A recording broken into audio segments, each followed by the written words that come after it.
الحمد لله وكفى وسلام على عباده الذين اصطفى أما بعد أعوذ بالله من الشيطان الرجيم بسم الله الرحمن الرحيم إن الذين آمنوا وعملوا الصالحات سيجعل لهم الرحمن ودا سبحان ربك رب العزة عما يصفون وسلام على المرسلين والحمد لله رب العالمين اللهم صل على سيدنا محمد وعلى آل سيدنا محمد وبارك وسلم اللهم صل على سيدنا محمد وعلى آل سيدنا محمد وبارك وسلم اللهم صل على سيدنا محمد وعلى آل سيدنا محمد وبارك وسلم۔ اللہ رب العزت نے اس کائنات میں دو چیزوں کو جوڑنے کے لیے کوئی نہ کوئی تیسری چیز بنائی ہے۔ دو اینٹوں کو جوڑنا ہو، سیمنٹ استعمال کیجئے، وہ دو اینٹیں یکجان ہو جائیں گی۔ کاغذ کے دو ٹکڑوں کو جوڑنا ہو، سیمنٹ کام نہیں آئے گا، گلو استعمال کریں وہ ٹکڑے یکجان بن جائیں گے۔ لکڑی کے دو ٹکڑوں کو جوڑنا ہو، اس کے لیے اللہ نے کیل بنایا، آپ کیل کے ذریعے ان دو ٹکڑوں کو آپس میں جوڑیں وہ ایک بن جائیں گے۔ کپڑے کے دو ٹکڑوں کو جوڑنا ہو، نہ کیل کام آئے گا، نہ گلو کام آئے گی، نہ سیمنٹ کام آئے گا، اس کے لیے اللہ رب العزت نے سوئی دھاگا بنایا، اس کے ذریعے دو ٹکڑے یکجان ہو جائیں گے۔ لوہے کے دو ٹکڑوں کو جوڑنے کے لیے سوئی دھاگا بھی کام نہیں آتا، اس کے لیے اللہ رب العزت نے ویلڈنگ کو بنایا۔ ویلڈنگ کے ذریعے لوہے کے دو ٹکڑے یکجان ہو جاتے ہیں۔ پلاسٹک کے دو ٹکڑوں کو جوڑنا ہو، اس کے لیے ایلفی بنی، استعمال کیجئے، دو ٹکڑے آپس میں جڑ جائیں گے۔ تو ذہن میں ایک سوال پیدا ہوتا ہے کہ دو چیزوں کو جوڑنے کے لیے جب بھی کوئی نہ کوئی تیسری چیز ضرور ہوتی ہے تو دو دلوں کو جوڑنے والی چیز کون سی ہے؟ وہ کون سی چیز ہے جس کو استعمال کریں تو دو دل ایک دوسرے کے ساتھ محبت کے تعلق میں جڑ جائیں؟ اس چیز کا نام ہے دین، شریعت۔ اگر وہ دونوں بندے شریعت پر عمل کرنے والے بن جائیں، نیک ہو جائیں، تو ان کے دلوں میں اللہ محبت کو بھر دیں گے۔ چنانچہ قرآن مجید کی آیت ہے، ان الذین آمنوا وعملوا الصالحات، وہ شخص جو لوگ ایمان لائے، نیک اعمال کریں گے، سیجعل لهم الرحمن ودا، رحمان ان کے دلوں میں محبتیں ڈال دے گا۔ جو محبت دین کی نسبت سے ہوتی ہے وہ سب محبتوں سے زیادہ پکی ہوتی ہے۔ جو محبتیں دنیاوی اغراض کے لیے ہوتی ہیں وہ تو محبتیں نہیں کہلاتی، وہ تو خواہشات کہلاتی ہیں۔ ادھر خواہش پوری ہوئی، ادھر نشہ اتر گیا۔ اس لیے کہا جاتا ہے کہ دنیا مطلب کی ہوتی ہے، مطلب نکل جاتا ہے، لوگ آنکھیں پھیر لیتے ہیں، مگر دین کی محبت تو سچی محبت ہوتی ہے، دائمی محبت ہوتی ہے۔ جب اللہ تعالیٰ دین کی نسبت سے ایک دوسرے کے ساتھ جوڑ دیتے ہیں تو یہ زندگی بھر کی محبت ہوتی ہے۔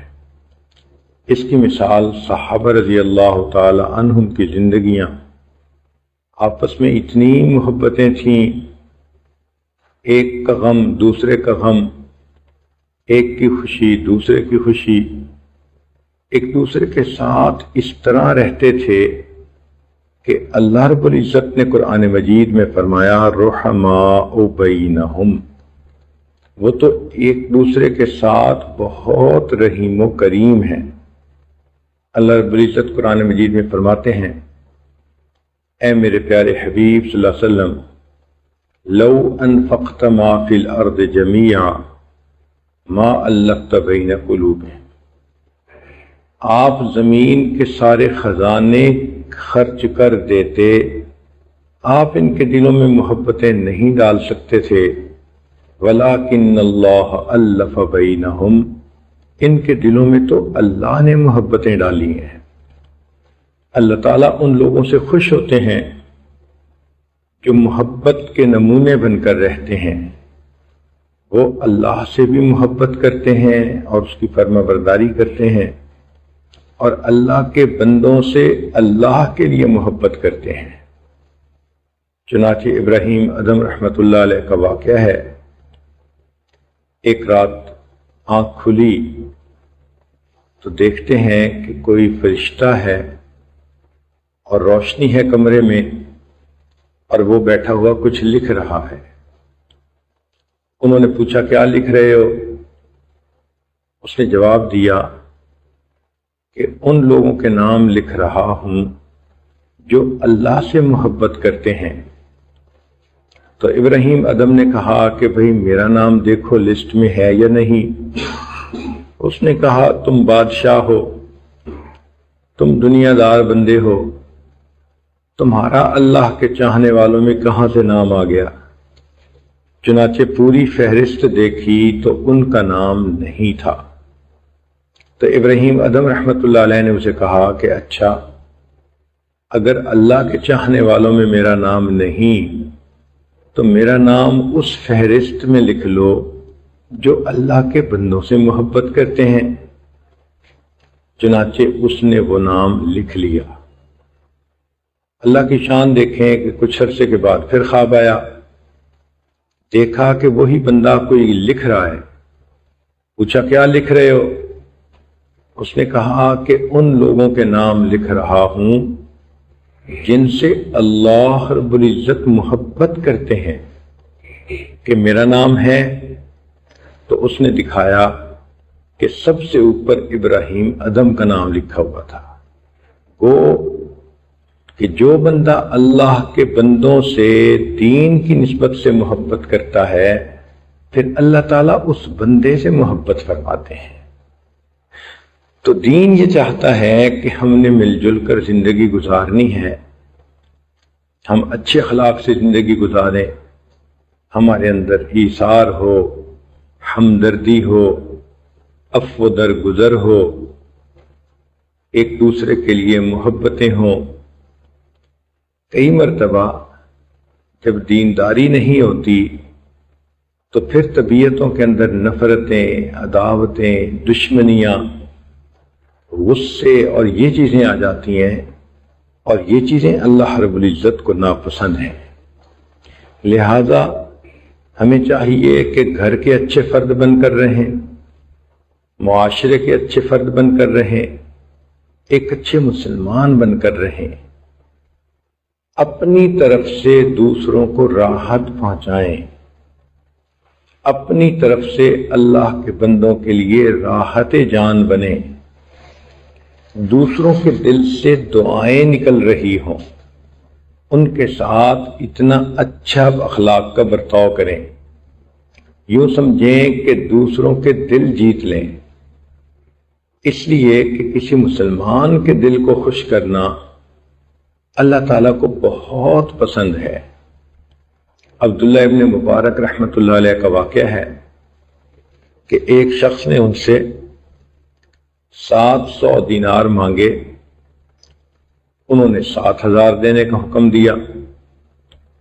تو پوچھنے والے نے پوچھا کہ 700 مانگے تھے، آپ نے 7000 کا حکم دیا؟ فرمایا اس لیے کہ میں چاہتا تھا کہ اس کو 7,000 ملے اور اس کے دل کو خوشی ملے جس کی وہ توقع نہیں کرتا تھا.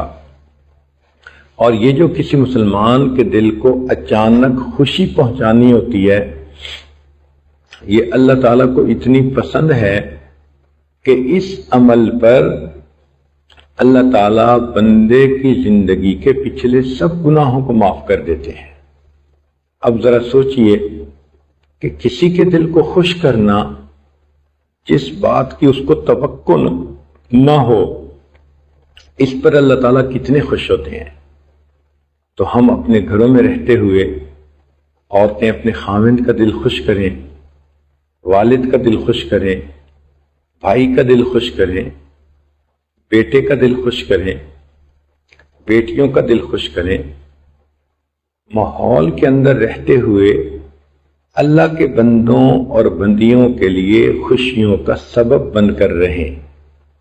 اگر آپ اس طرح بن کر رہیں گی تو اللہ رب العزت آپ سے محبت فرمائیں گے. آپ خود گھر میں دیکھیں کہ آپ کے بچوں میں سے اگر کوئی بچہ سب کے ساتھ صلح و صفائی سے رہتا ہو، سب کے ساتھ محبت پیار کرتا ہو، تو وہ بچہ آپ کی آنکھ کا تارا ہوتا ہے کہ جی میرا تو یہ بچہ فرشتہ صفت ہے، میرا اتنا اچھا بچہ ہے، جھگڑا نہیں کرتا، فساد نہیں مچاتا، ادھم نہیں کرتا، دھمال نہیں ڈالتا، یہ تو بہت ہی پیارا بچہ ہے. بالکل اسی طرح جو انسان مرد ہو یا عورت ہو، گھر کے اندر، معاشرے کے اندر ایک اچھا انسان بن کر رہے، اخلاق اچھے ہوں، کردار اچھا ہو، نیت اچھی ہو، تو اللہ تعالیٰ کو بھی اس بندے پہ پیار آتا ہے. یہ میرا کتنا پیارا بندہ ہے، کتنا اچھا بندہ ہے جو دوسرے بندوں کے لیے راحت جان بن گیا ہے. اب دل میں ایک سوال پیدا ہوتا ہے کہ ہم ایسے اچھے کیسے بنیں؟ اس کے لیے علماء نے 6 چیزیں بتائی ہیں کہ اگر انسان ان 6 چیزوں سے بچے تو وہ اچھا انسان بن جاتا ہے. اور یہ 6 چیزیں وہ ہیں جو دلوں کے اندر نفرتیں پیدا ہونے کا سبب بنتے ہیں، جو ایک دوسرے کے دل دور ہونے کا سبب بنتی ہیں. تو وہ 6 چیزیں جو انسانوں کے دلوں میں فاصلے ڈال دیتی ہیں، ایک دوسرے سے دور کر دیتی ہیں، آج کی محفل مجلس میں ان 6 چیزوں کا تذکرہ کرنا ہے. اور عجیب بات ہے کہ وہ سارے الفاظ غین کے حرف سے شروع ہوتے ہیں. تو 6 غین آج آپ کو بتائے جائیں گے، آپ نے اسے یاد کرنا ہے اور ان سے اپنے آپ کو بچانا ہے، پھر دیکھنا آپ کے اخلاق کتنے اچھے بنتے ہیں. ان میں سے سب سے پہلی چیز غفلت، غین سے غفلت. یہ غفلت اللہ تعالیٰ کو پسند نہیں، اس لیے فرمایا وَلَا تَكُن مِّنَ الْغَافِلِينَ، آپ غافلین میں سے نہ ہوں. غافل کہتے ہیں بھول جانا یا کسی کو اگنور کر دینا. آج دیکھو یہی غفلت دوسرے کے ساتھ رنجش کا سبب بنتی ہے. لوگ کہتے ہیں کہ جی فلاں بندہ تو ہمیں اگنور کرتا ہے. بیوی کو میاں سے یہی شکوہ ہوتا ہے کہ جی سارے جہان کی ان کو پرواہ ہے، ہماری تو پرواہ ہی نہیں. باہر دوستوں میں یہ بڑے خوش رہتے ہیں، ہم تو رات تک انتظار میں بیٹھتے ہیں تو کوئی ٹائم ہی نہیں ہوتا ہمارے پاس بات کرنے کے لیے. بیوی ایک کام کہے اور خاوند بھول جائے تو یقیناً وہ آپس میں تلخ کلامی کا ذریعہ بن جاتا ہے. آپ بیوی کو کام کہیں کہ کل مجھے صبح دفتر جانا ہے، کپڑے تیار رکھنا، اور وہ غفلت کرے تو آپ کو غصہ آئے گا. تو معلوم ہوا کہ یہ غفلت غصے کا سبب بن جاتی ہے. اس کو لاپرواہی کہتے ہیں، اور یہ لاپرواہی نہیں ہونی چاہیے۔ بچے پڑھنے والے اگر پڑھنے میں غفلت کریں تو ماں باپ پریشان، اگر بھائی بھائی کی پرواہ نہ کرے تو ماں باپ پریشان، اگر مزدور فیکٹری کے اندر اچھے کام کو نہ کرے یا کام میں غفلت برتے تو مالک پریشان۔ تو معلوم ہوا کہ آپ دیکھیں کہ نفرتیں بنیادی طور پہ غفلت ہی کی وجہ سے پیدا ہوتی ہیں۔ جس طرح غفلت کی وجہ سے لوگوں کے دلوں میں ایک دوسرے سے خلاف نفرت آ جاتی ہے، اللہ تعالیٰ کو بھی غفلت پسند نہیں، اس لیے فرمایا وَلَا تُطِعْ مَنْ أَغْفَلْنَا قَلْبَهُ عَنْ ذِكْرِنَا، اس کی بات نہ مانو جس کے دل کو ہم نے اپنی یاد سے غافل کر دیا۔ تو غافل بندہ اللہ کو بھی ناپسند، تو کوشش کریں کہ ہر وقت دل میں اللہ کی یاد رہے۔ دست بکار دل بیار، ہاتھ کام کاج میں مشغول اور دل اللہ تعالیٰ کی یاد میں مشغول۔ گو میں رہا رہی نے ستم ہائے روزگار، لیکن تیرے خیال سے غافل نہیں رہا۔ اللہ تعالیٰ چاہتے ہیں میرے بندے تم جتنا بھی دنیا کے کام میں رہو مگر تمہارے دل میں تو میری یاد ہو۔ یہی تو فرق ہے، ایک ہے مخلوق کی نفسانی شیطانی شہوانی محبت، اس میں انسان یہ چاہتا ہے کہ محبوب کا دل جہاں مرضی ہو اس کا جسم میرے پاس ہو، چونکہ نفسانی محبتوں میں جسم کی ضرورت ہوتی ہے۔ تو محب چاہتا ہے کہ جسم میرے پاس ہو، دل اس کا جہاں مرضی ہو، مگر اللہ رب العزت کی محبت کا معاملہ عجیب ہے۔ اللہ تعالیٰ چاہتے ہیں میرے بندے تیرا دل میرے پاس ہونا چاہیے، مجھے اس کی پرواہ نہیں تیرا جسم جہاں بھی ہو۔ تو ہم گھر میں ہیں، مسجد میں ہیں، نماز میں ہیں یا گھر والوں کے ساتھ بیٹھے ہیں، جس حال میں بھی ہیں، اگر دل اللہ تعالیٰ کی طرف متوجہ ہے تو اللہ تعالیٰ ہم سے خوش ہیں، اللہ تعالیٰ ہم سے راضی ہیں۔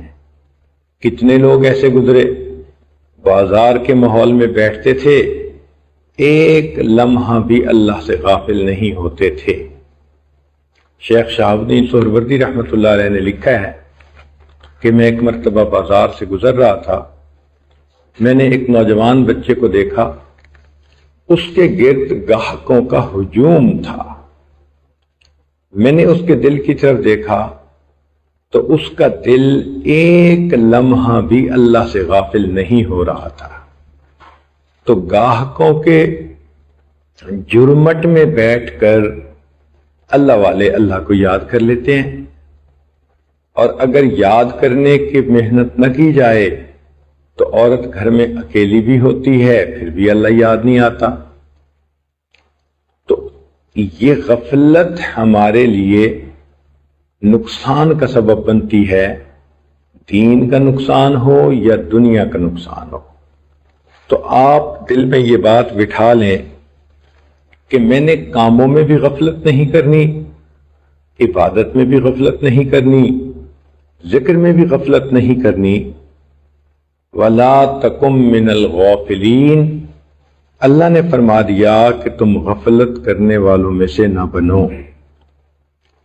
دوسری چیز جو نفرتوں کا سبب بنتی ہے اس کو غیبت کہتے ہیں، غین سے غیبت۔ غیبت کہتی ہیں کسی کے پیٹھ پیچھے ایسی بات کر دینا کہ اگر اس بندے کو معلوم ہو تو وہ اس کو برا سمجھے۔ اس کو شریعت نے کبیرہ گناہ قرار دیا، فرمایا وَلَا يَغْتَبْ بَعْضُكُمْ بَعْضًا، تم میں سے کوئی دوسرے کی غیبت نہ کرے۔ حدیث مبارکہ میں ہے الغیبت اشد من الزنا، کہ غیبت تو زنا سے بھی زیادہ بری ہوتی ہے۔ اکثر دیکھا ہے کہ جہاں دو چار بندے مل بیٹھتے ہیں وہ کسی تیسرے کی بات چھیڑ دیتے ہیں، اور اکثر اوقات وہ بات غیبت ہوتی ہے، تو کرنے والا بھی کبیرہ کا مرتکب، سننے والا بھی کبیرہ کا مرتکب۔ اور یہ غیبت زندوں کی بھی ہو سکتی ہے، اور جو فوت ہو چکے ان کی بھی ہو سکتی ہے۔ یہ غیبت حاضر کی بھی ہو سکتی ہے، اور یہ غیبت غائب کی بھی ہو سکتی ہے۔ یہ غیبت ایک فرد کی بھی ہو سکتی ہے، یہ غیبت ایک جماعت کی بھی ہو سکتی ہے۔ تو اس لیے غیبت سے اپنے آپ کو بہت زیادہ بچائیں۔ کسی کے بارے میں کمنٹس پاس کر دینا آج یہ سب سے آسان کام نظر آتا ہے، لیکن کل قیامت کے دن جب اللہ نے پوچھ لیا بتا تو نے فلاں کو کمینہ کیوں کہا، فلاں کو تو نے بے ایمان کیوں کہا، تو اس دن پریشانی ہوگی کہ کاش ہم نے سوچ سمجھ کر اپنی زبان سے الفاظ نکالے ہوتے۔ شریعت نے کہا کہ اگر کسی کی غیبت کی ہو تو فقط توبہ کرنے سے یہ گناہ معاف نہیں ہوتا، بلکہ اس بندے سے معافی مانگنی پڑتی ہے۔ اب اس بندے کو اگر آپ بتائیں کہ جی میں نے آپ کے بارے میں یہ باتیں کی، تو جھگڑا تو اور بڑھ جائے گا۔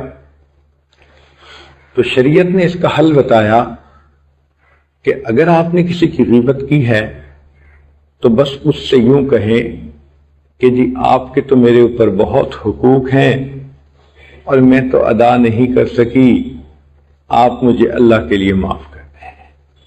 اس بات کو سن کر اگر اس نے کہہ دیا ہاں تو بھی ٹھیک، اور اگر وہ مسکرا پڑی تو بھی اس کی طرف سے اجازت مل گئی۔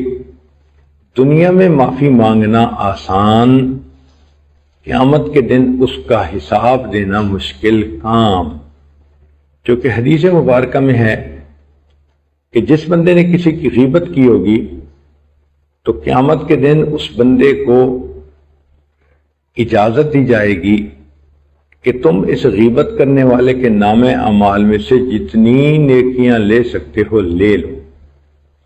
تو صاف ظاہر ہے کہ قیامت کے دن تو کوئی تھوڑے کے اوپر راضی نہیں ہوگا، حتیٰ کہ اگر ساری نیکیاں لے کر بھی وہ راضی نہ ہوا تو حدیث پاک میں ہے کہ اس بندے کے گناہوں کو لے کر اس بندے کے سر پہ ڈال دیا جائے گا۔ تو سوچئے کتنی بڑی محرومی، آئے تھے نیکیاں لے کر اور گئے یہاں سے تو سب گناہ اپنے سر پہ اٹھا کر۔ اس کا ایک طریقہ ہے کہ خود تو آپ کسی کی اس کے پیٹھ پیچھے بات کریں ہی نہ، اور دوسری بات اگر کوئی کرنے لگے تو اول تو آپ کہہ دیں کہ جی یہ مناسب نہیں، اور اگر آپ سمجھیں کہ میرے اندر اتنی ہمت نہیں کہ میں لوگوں کو روک سکوں تو پھر اس بندے کی کوئی نہ کوئی اچھائی بیان کر دیں۔ مثال کے طور پہ کسی عورت کی غیبت کی گئی، آپ کہیں وہ ہے تو بڑی ذہین، ہے تو بڑی سمجھدار، باتیں تو بہت اچھی کرتی ہے، بڑی پڑھی لکھی ہے۔ اگر آپ نے اس کی خوبیاں بیان کر دیں تو گویا آپ غیبت کرنے والوں کے ساتھ خود شامل نہیں ہوئی۔ تو یہ غیبت سے بچنے کا ایک آسان طریقہ ہے۔ تیسری چیز غل کہتے ہیں۔ غل کا مطلب ہوتا ہے دل کے اندر کینہ ہونا۔ کینہ کا مطلب یہ کہ کسی کے ساتھ رنجش ہو تو پھر دل کے اندر ایک دشمنی آ جاتی ہے، ویر آ جاتا ہے، اور انسان چاہتا ہے کہ اس بندے کو زندہ زمین میں گاڑ دیا جائے۔ نبی علیہ الصلوۃ والسلام اس کینے کو ناپسند فرماتے تھے۔ چنانچہ حدیث مبارکہ میں ہے، نبی علیہ السلام نے ارشاد فرمایا جب رات کا وقت آتا ہے میں اپنے سینے کو کینے سے خالی کر لیتا ہوں، یہ میری سنت ہے، اور جو شخص میری سنت پر عمل کرے گا وہ قیامت کے دن جنت میں میرے ساتھ ہوگا۔ چنانچہ آپ اپنے دل سے سب رنجشوں کو نکال دیں، علماء نے لکھا ہے کہ شب قدر میں اللہ تعالیٰ بڑے بڑے گناہ گاروں کی مغفرت کر دیتے ہیں، لیکن جس بندے کے دل میں کسی کے بارے میں کینہ ہو، اللہ تعالیٰ شب قدر میں بھی اس کی مغفرت نہیں فرماتے۔ اب اگر شب قدر میں بھی مغفرت نہ ہوئی تو پھر کب ہوگی؟ تو ہم دل سے ایمان والوں کے بارے میں کوئی نفرت ہے، کوئی بات ہے، کوئی بوجھ ہے، سب ختم کر دیں، اور کریں بھی کس کے لیے؟ اللہ کی رضا کے لیے۔ اس لیے کہ یقیناً انسان کو چین سے بیٹھنے نہیں دیتا۔ چنانچہ اس کو سمجھانے کے لیے ایک کہانی کتابوں میں لکھی ہے کہ ایک بندہ تھا، وہ چلا گیا پہاڑ پر اور ایک غار میں رہ کر اس نے عبادت شروع کی۔ 1 سال عبادت کرنے کے بعد اسے الہام ہوا، میرے بندے تیری عبادت ہم نے قبول کی، تو مانگ ہم سے کیا مانگتا ہے؟ اس نے دعا مانگی کہ اللہ مجھے کھانے کو ہنڈیا مل جائے، روٹی مل جائے، میں تیرا دیا کھایا کروں گا اور تیرے گیت گایا کروں گا۔ دعا قبول ہوئی اور اس بندے کو غیبی نظام سے ہر وقت کھانا مل جاتا تھا۔ یہ کچھ عرصہ وہاں رہا، پھر وہاں سے یہ اپنے گھر واپس آ گیا۔ اب ایک کا کھانا 3 بندے بھی کھا بیٹھتے ہیں۔ اس کو جب کھانا ملتا تو گھر کے دوسرے لوگ بھی کھا لیتے۔ جب سب کو روزانہ کھانا ملنے لگا تو صحتیں اچھی ہو گئیں، چہروں پہ سرخی آ گئی۔ ان کا ایک رشتہ دار پڑوسی تھا جو اندر سے بڑا حسد کرتا تھا۔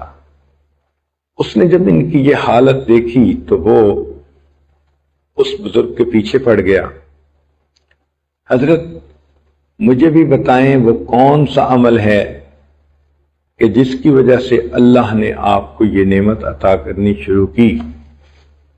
پہلے تو انہوں نے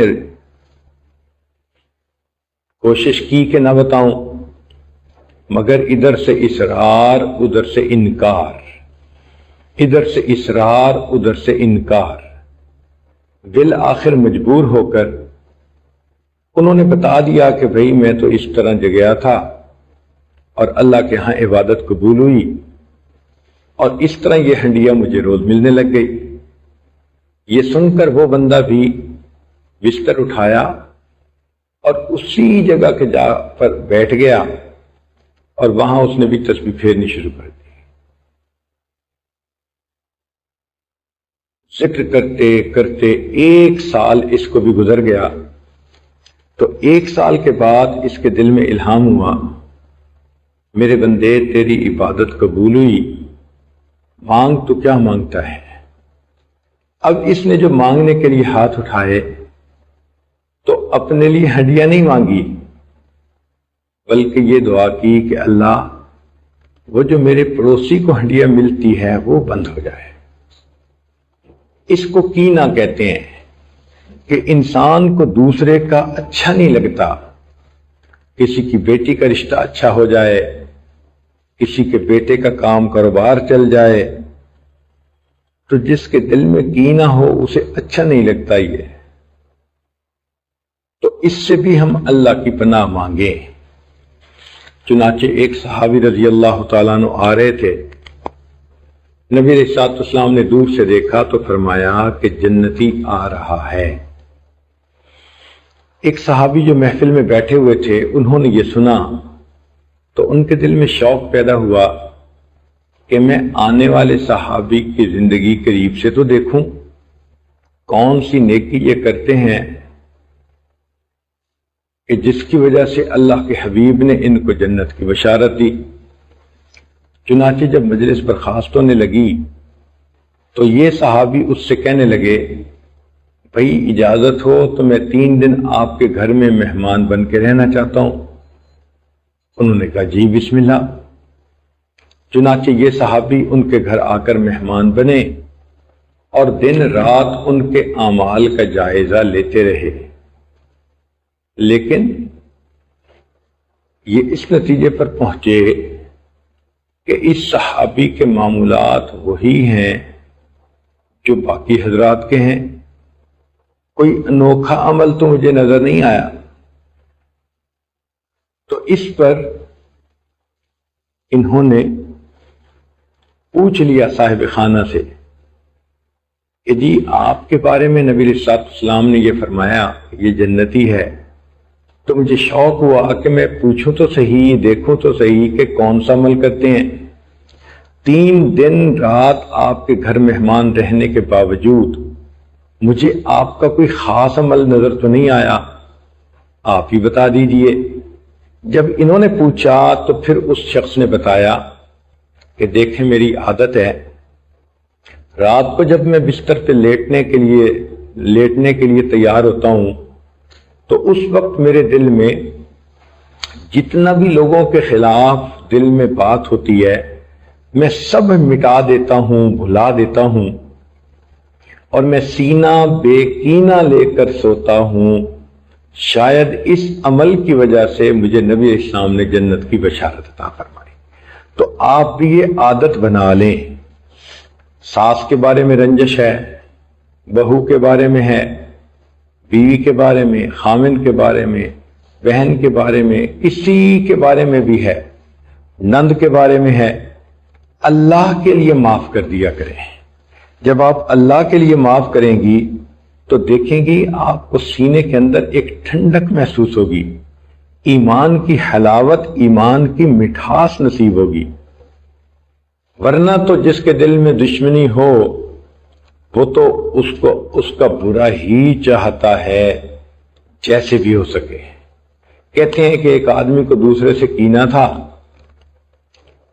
تو اس کو ایک بندہ ملا، اس نے کہا کہ جو میں تمہارے ساتھ کروں گا میں ڈبل اس کے ساتھ کروں گا، تم بتاؤ۔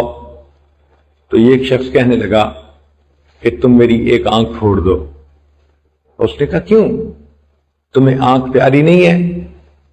کہتے پیاری تو بڑی ہے، لیکن تم میری ایک آنکھ پھوڑو گے تو پھر دوسرے بندے کی تمہیں دونوں آنکھیں پھوڑنی پڑ جائیں گی۔ تو کینہ ایسا کہ انسان اپنا بھی نقصان کرنے کو تیار ہو جاتا ہے۔ تو اللہ کی پناہ مانگیں اور غل سے بچیں۔ یہ غل عربی کا لفظ ہے، اردو میں اس کا ترجمہ کینہ ہے، اور اللہ سے دعا بھی مانگا کریں اللہ ہمیں سینہ بے کینہ عطا فرما۔ تو غفلت سے بچیں، غیبت سے بچیں، غل سے بچیں، اور چوتھی چیز غلب سے بچیں۔ غلب کا معنی یہ ہوتا ہے کہ کسی چیز کو ضرورت سے زیادہ اہمیت کا دے دینا۔ عام طور پر دیکھا ہے کہ آپس کی رشتہ داریوں میں غلب کا مظاہرہ ہو جاتا ہے۔ مثلا عورت ہے تو وہ اپنے میکوں کے بارے میں ایک لفظ بھی برداشت نہیں کرے گی، پھر ہسبینڈ اپنے رشتہ داروں کے بارے میں کوئی بات برداشت نہیں کرے گا، ان کی صحیح غلطی کو بھی غلطی تسلیم نہیں کرے گا۔ تو یہ جو غلب ہے نا، یہ انسانوں کے درمیان نفرتیں پیدا ہونے کا سبب بنتا ہے۔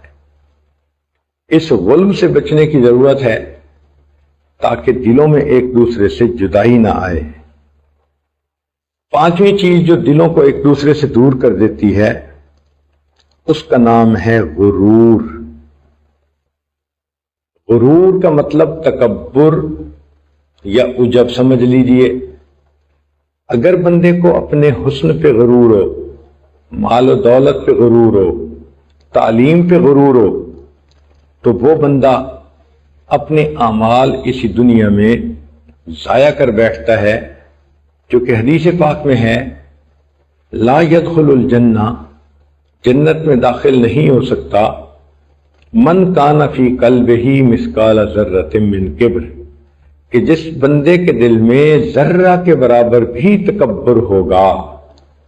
تو اپنے کو دوسروں سے اونچا سمجھنا، بڑا سمجھنا، یہ اللہ تعالیٰ کو پسند نہیں ہے۔ اس تکبر سے بھی بچیں۔ شیطان کو اللہ تعالیٰ نے جو اپنے دربار سے دھتکارا تو اس کی وجہ پتہ کیا تھی؟ اس کی وجہ تکبر تھی۔ فرعون کو اللہ رب العزت نے پانی میں ڈبویا، اس کی وجہ فرعون کے اندر تکبر تھا۔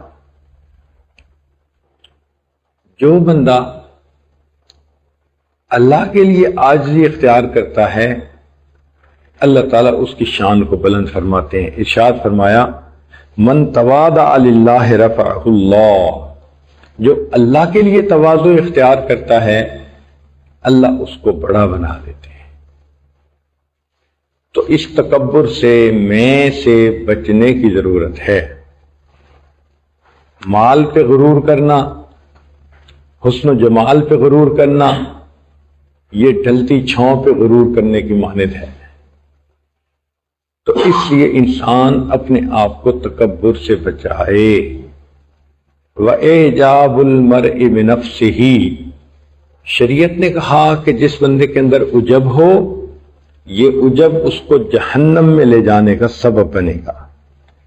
نبی علیہ الصلوۃ والسلام امیر صحابہ سے بھی تعلق تھا، فقیر صحابہ سے بھی، ان کے درمیان گھل مل کر بیٹھتے تھے۔ بلال رضی اللہ تعالیٰ عنہ کی حالت دیکھیے، غلام تھے، آزاد ہوئے تو اللہ کے حبیب صلی اللہ علیہ وسلم کے دربار میں ان کو دیکھو کیا محبتیں ملی۔ ایک دیہاتی تھے ظاہر رضی اللہ تعالیٰ عنہ، اللہ کے حبیب صلی اللہ علیہ وسلم ان سے بھی محبت فرماتے تھے۔ تو معلوم ہوا کہ انسان کے اندر عاجزی ہونی چاہیے، تکبر نہیں ہونا چاہیے۔ یہ تکبر انسان کے لیے برباد ہونے کا سبب بن جاتا ہے۔ متکبر بندے کو اللہ تعالیٰ دنیا میں بھی سزا دیتے ہیں۔ دو گناہ ایسے ہیں کہ جن کی آخرت میں تو سزا ملے گی، حدیث پاک میں آتا ہے دنیا میں مرنے سے پہلے بھی سزا ملتی ہے۔ ایک تکبر، جتنا تکبر کرے گا اتنا زیادہ اللہ تعالیٰ دنیا میں اس کو ذلیل کریں گے۔ کوئی نہ کوئی بات ایسی ہو جائے گی کہ اس کی سب کے درمیان ذلت ہوگی۔ اور دوسرا، جو بندہ اپنے ماں باپ کی نافرمانی کرتا ہے، حدیث پاک میں آتا ہے کہ اللہ تعالیٰ موت سے پہلے اسی دنیا میں اس نافرمانی کی اس کو سزا دیتے ہیں۔ چنانچہ ایک ڈاکٹر نے عجیب قصہ سنایا، کہتے ہیں ایک دیہاتی لڑکا میرے پاس آیا، بیمار تھا، دیکھنے میں بڑا صحت مند، اور بیماری یہ تھی کہ وہ تھوڑی تھوڑی دیر بعد چیختا تھا اور کہتا تھا کہ جی مجھے لگتا ہے میرا کوئی گلا دبا رہا ہے، کوئی میرا گلا دبا رہا ہے۔ اب اس کی اس بے قراری تکلیف کو دیکھ کر مجھے اس سے ہمدردی ہوئی اور میں نے اس کا علاج معالجہ شروع کیا۔ دوسرے دن اس لڑکے کا والد آیا اور مجھے کہنے لگا کہ ڈاکٹر صاحب زیادہ پریشان نہ ہو، اس لڑکے کو اس کے اپنے کیے کی سزا مل رہی ہے۔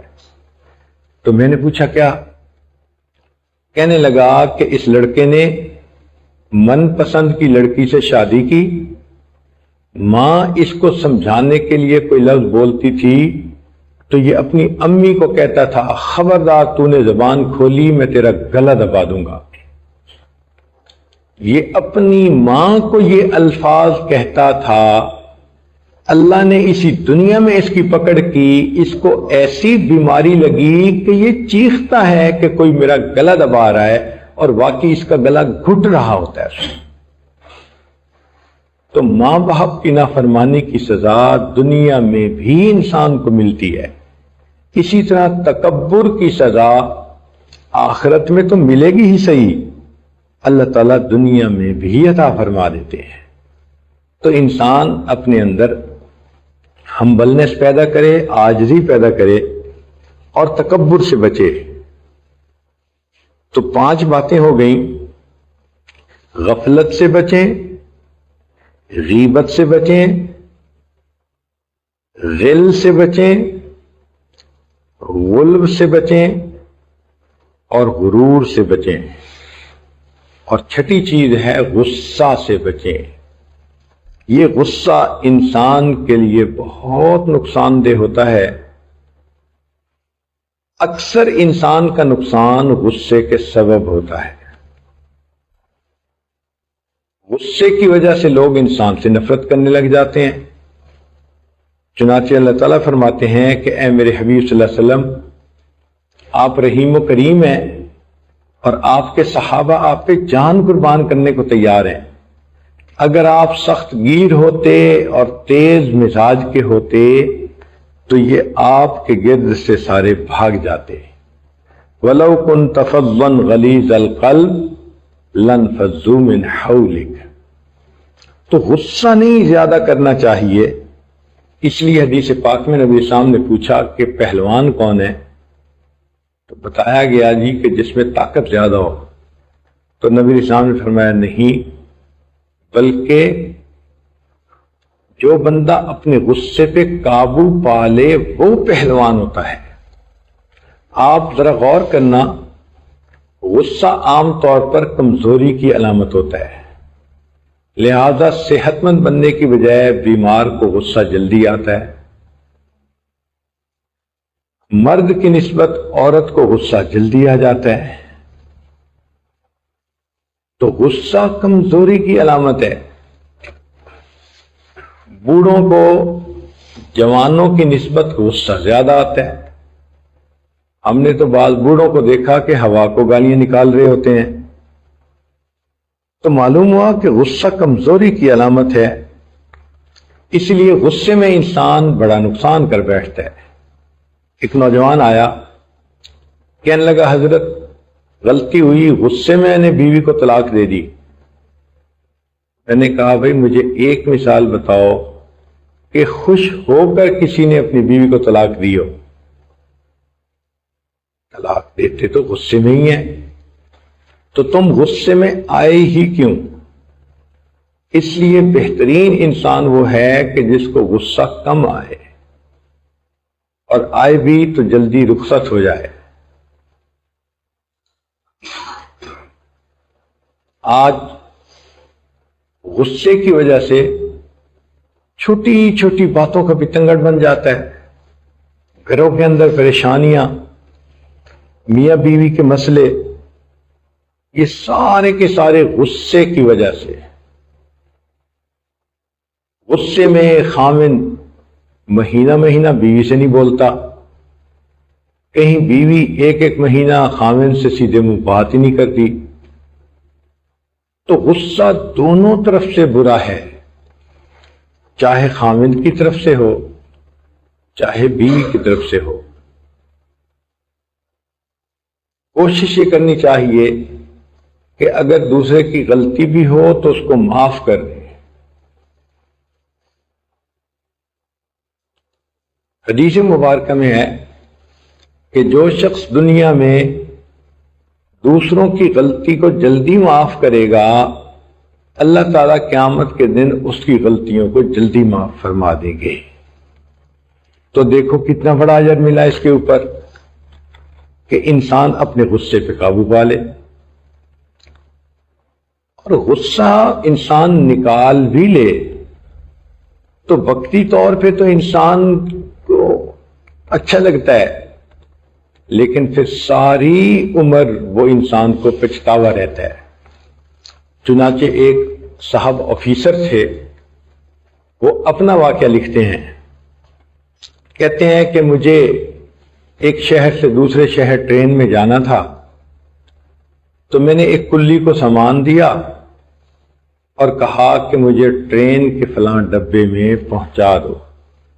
رش کافی تھا، جب ٹرین آئی تو رکنے کا ٹائم تھوڑا تھا، میں تو اپنی جگہ پر پہنچ گیا، لیکن وہ کلی سامان لے کر نہیں پہنچا، حتیٰ کہ ٹرین کی وسل بھی بج گئی دروازے بھی بند ہو گئے۔ جب دروازہ بند ہونے لگا تو میں اتر گیا کہ میرا تو سامان ابھی نہیں آیا۔ اب میرے سامنے ٹرین جا رہی ہے، میری ٹکٹ بھی ضائع ہو گئی، میری ٹرین بھی چھوٹ گئی، مجھے غصہ تو بڑا آیا۔ مگر میں نے سوچا کہ دیکھو پلیٹ فارم پہ اتنا رش ہے کہ ایک بندے کو پیدل چلنے کا راستہ نہیں مل رہا، اور کلی نے تو سر پہ میرا بیگ اٹھایا ہوا تھا، تو لوگوں نے راستہ نہیں دیا ہوگا۔ تھوڑی دیر کے بعد جب رش ذرا کم ہوا تو وہ کلی مجھے نظر آیا، پسینے چھوٹے ہوئے تھے، پریشان تھا۔ مجھے دیکھتے ہی کہنے لگا کہ صاحب میری غلطی نہیں، رش اتنا تھا کہ مجھے کسی نے آگے بڑھنے ہی نہیں دیا۔ میں چیختا رہا کہ مجھے راستہ دو، راستہ دو، کسی نے راستہ نہیں دیا۔ میں نے اسے کہا کوئی بات نہیں، میں کل اسی وقت اس ٹرین پہ پھر چلا جاؤں گا۔ اس کا دل پرسکون ہو گیا، مجھے کہنے لگا کہ اچھا صاحب میں آپ کا سامان آپ کی گاڑی تک پہنچا دیتا ہوں۔ چنانچہ میں واپس آ گیا اور میں نے ایک اور دن وہیں رہنے کا پروگرام بنا لیا۔ اگلا دن جب ہوا میں وقت سے پہلے پہنچا کہ پھر دیر نہ ہو، تو کہتے ہیں کہ ابھی گھنٹہ رہتا تھا ٹرین کے ٹائم میں۔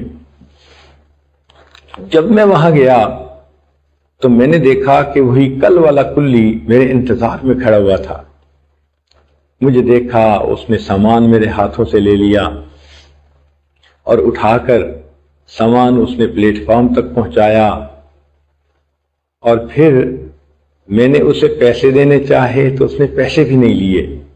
نہیں صاحب میری وجہ سے آپ کی ٹرین میں کل ڈیلے ہو گئی، تو مجھے پیسے نہیں چاہیے، بس آپ کا دل میری طرف سے خوش ہو جائے۔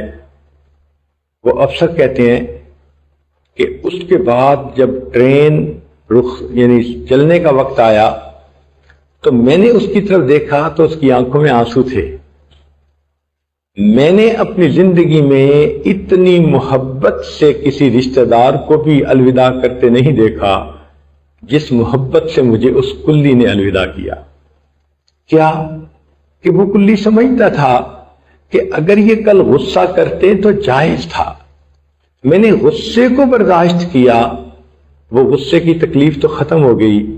آج بھی جب اس کلی کا چہرہ سامنے آتا ہے، اس کی آنکھوں کے آنسو دیکھ کر مجھے راحت ہوتی ہے کہ اس نے مجھے کتنی محبت سے رخصت کیا۔ گھروں کے اندر میاں بیوی کو چاہیے کہ غصے سے کام نہ لیا کریں۔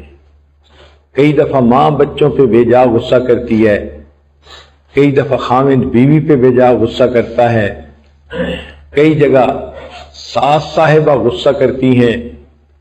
ہمارے اکابر نے کہا کہ جس کا غصہ کنٹرول نہ ہوتا ہو وہ اس بات کو سوچے کہ قیامت کے دن ایک پروردگار ہوگا جو جس پر چاہے گا خوشی کا اظہار کرے گا اور جس پر چاہے گا غصے کا اظہار کرے گا۔ اگر میں نے دنیا میں لوگوں پر غصہ کیا تو میں نے اس کو حساب دینا ہوگا، تو پروردگار میرے ساتھ ویسا ہی معاملہ فرمائے۔ چنانچہ حدیث پاک میں فرمایا کہ جو بندہ کسی بندے پر غصہ کر سکتا ہو مگر وہ اللہ کے لیے معاف کر دے، اللہ تعالیٰ قیامت کے دن اس بندے کو معاف کر دیں گے۔ حضرت تھانوی رحمۃ اللہ نے واقعہ لکھا ہے کہ غلطی پر ایک شخص نے اپنی بیوی کو معاف کیا تھا، جب فوت ہوا تو اللہ کے حضور پیشی ہوئی، فرمایا تو نے اپنی بیوی کو میری بندی سمجھ کے معاف کیا تھا، آج میں بھی تمہیں اپنا بندہ سمجھ کے معاف کرتا ہوں۔ تو اس غصے کو قابو کرنے کی ضرورت ہے۔ کئی دفعہ یہ بھی دیکھا کہ کوئی بندہ غلطی کر بیٹھا، اب وہ معافی مانگ رہا ہے تو لوگ معافی نہیں کرتے۔ سنیے حدیث مبارکہ اور دل کے کانوں سے سنیے۔ نبی اسلام نے فرمایا اگر کسی مسلمان سے غلطی ہو جائے اور وہ معافی مانگنے کے لیے آئے اور یہ بندہ کہے کہ میں تجھے معاف نہیں کرتا، نبی اسلام نے فرمایا کہ یہ کہنے والا جو دوسرے مسلمان کو کہہ رہا ہے میں تمہیں معاف نہیں کرتا، اس کو چاہیے کہ قیامت کے دن حوض کوثر پر مجھے اپنی شکل مت دکھائے، یہ میرے امتی کو معاف نہیں کرتا، میں قیامت کے دن اس کی شکل بھی دیکھنا پسند نہیں کرتا۔ تو اگر کوئی معافی مانگے تو جلدی معاف کر دیا کریں، یہ سوچتے ہوئے کہ میں جلدی معاف کروں گی، اس کے بدلے اللہ مجھے جلدی معاف کر دیں گے۔ اللہ اکبر کبیرہ۔ اللہ تعالی ہمیں ایسے اچھے اخلاق عطا فرمائے۔ ہمارے بزرگوں کے درمیان اگر کبھی ایک دوسرے کے ساتھ رنجش بھی ہوتی تھی تو وہ دنیا کے لیے نہیں ہوتی تھی، وہ دین کے لیے ہوتی تھی، وہ اللہ کے لیے ہوتی تھی۔ جیسے مولانا یعقوب ننوتوی رحمۃ اللہ علیہ، ایک بچہ سبق بالکل نہیں یاد کرتا تھا، اسے 2 جوتیاں لگائیں، وہ کہنے لگا اللہ کے لیے معاف کر دیں، تو حضرت نے فرمایا تمہیں اللہ ہی کے لیے تو مار رہا ہوں، یعنی ان کا غصہ کرنا بھی اللہ کے لیے ہوتا تھا، اپنے لیے نہیں ہوتا تھا۔ تو غصہ انسان قابو کرے تو یہ انسان اللہ کی نظر میں پہلوان ہے۔ آج ہم غصے کو معاف کر دیں گے، کل قیامت کے دن ہمیں معاف فرما دیا جائے گا۔ ایک واقعہ سن لیجئے کہ ہمارے بزرگوں کے اختلاف کی نوعیت کیسے ہوتی تھی۔ ایک بزرگ تھے خواجہ نظام الدین اولیاء رحمۃ اللہ علیہ، ان کے پاس سالکین ہوتے تھے جو ذکر اذکار کرنے والے اور حال احوال والے ہوتے تھے۔ تو ان کے ہاں ایک نعت کی محفل ہوتی تھی جس کو محفل سماع کہا جاتا تھا۔ جب شعر پڑھے جاتے تھے تو بعض لوگ گرتے تھے، اچھلتے تھے، اللہ اللہ اللہ کہتے تھے، عجیب کیفیت ہوتی تھی۔ اس زمانے میں ایک حکومت کے محاسب تھے جن کا نام تھا قاضی ضیاء الدین سنامی رحمۃ اللہ علیہ۔ ان کے ذمہ تھا کہ اگر وہ کہیں کوئی ایسی خلاف شرع کام دیکھیں تو اس کو بند کروا دیں۔ چنانچہ ان کی محفل لگی ہوتی تھی، قاضی ضیاء الدین آتے تھے اور محفل برخاست کروا دیتے تھے۔ خواجہ نظام الدین اولیاء رحمۃ اللہ علیہ تو خاموش رہتے تھے، لیکن مریدوں کو غصہ زیادہ آتا تھا، یہ کون ہے جو ہمارے شیخ کی محفل کو ختم کروا دیتا ہے؟ تو مرید لوگ بولتے رہتے تھے۔ اللہ کی شان دیکھیں کہ قاضی ضیاء الدین رحمۃ اللہ علیہ بیمار ہو گئے۔ جب پتہ چلا کہ آخری وقت ہے تو خواجہ نظام الدین اولیاء رحمۃ اللہ علیہ نے فرمایا کہ مسلمان پہ 5 حق ہوتے ہیں، ان میں ایک عیادت کرنا، تو میں ان کی عیادت کے لیے جاؤں گا۔ کوئی ہم جیسا ہوتا تو کہتا دیکھا ہمارے حضرت کی مجلسوں کو برخاست کرواتا تھا، اللہ نے کیسا پکڑا۔ مگر ان لوگوں کے دلوں میں سچائی ہوتی تھی۔ خواجہ نظام الدین رحمۃ اللہ علیہ نے سوچا کہ میں ان کی عیادت کے لیے ان کے گھر جاتا ہوں۔ چنانچہ خواجہ صاحب آئے، دروازہ کھٹکھٹایا۔ قاضی ضیاء الدین سنامی رحمۃ اللہ علیہ پر آخری لمحات تھے۔ جب دروازہ کھٹکھٹایا گیا تو ان کا شاگرد بھاگا ہوا آیا، اس نے دیکھا کہ وہاں پر نظام الدین اولیاء کھڑے ہیں، تو اس نے واپس جا کے بتایا کہ حضرت وہ تو نظام الدین صاحب آئے ہیں۔ تو حضرت نے فرمایا کہ دیکھو یہ میرا آخری وقت ہے، مجھے ان سے کچھ باتوں میں علمی اختلاف ہے، میں نہیں چاہتا وہ آئیں اور میری طبیعت پہ بوجھ پڑے، میں یکسوئی کے ساتھ اللہ کے حوالے ہونا چاہتا ہوں۔ چنانچہ شاگرد آیا اور اس نے آ کے معذرت کر دی کہ جی حضرت فرماتے ہیں کہ آپ کچھ عمل ایسے کرتے ہیں جو میرے نزدیک بدعت ہیں، لہذا میں اس موقع پہ آپ سے نہیں ملنا چاہتا۔ تو اس پر خواجہ نظام الدین اولیاء رحمۃ اللہ علیہ نے پیغام بھیجا کہ جا کر قاضی صاحب سے کہو کہ میں ان بدعتوں سے توبہ کرنے کی نیت سے آیا ہوں۔ جب شاگرد نے آ کر یہ بتایا تو قاضی ضیاء الدین رحمۃ اللہ علیہ لیٹے ہوئے تھے، اٹھ کے بیٹھ گئے اور اپنے سر سے امامہ اتارا، شاگرد کو کہا کہ میرے بستر سے لے کے دروازے تک میری پگڑی کو پھیلا دو اور خواجہ صاحب سے کہو جوتوں کے ساتھ اس کے اوپر چل کے میرے پاس آئیں، کہ مجھے ان سے اختلاف تھا تو شریعت کے مسئلے میں تھا۔ سبحان اللہ، یہ کیسی قدسی روحیں ہوتی تھیں کہ جن کا آپس کے اندر اگر اختلاف ہوتا تھا وہ بھی شریعت کے لیے، اگر محبت ہوتی تھی وہ بھی شریعت کے لیے۔ تو انسان کو ایسا ہی بننا چاہیے کہ لیٹے بیٹھے چلتے پھرتے ہر وقت دل میں اللہ کا دھیان ہو۔ اللہ تعالی ہمیں ان 6 بیماریوں سے بچنے کی توفیق عطا فرمائے، معاشرے کا اچھا فرد بن کر رہنے کی توفیق دے۔ وآخر دعوانا ان الحمد للہ رب العالمین۔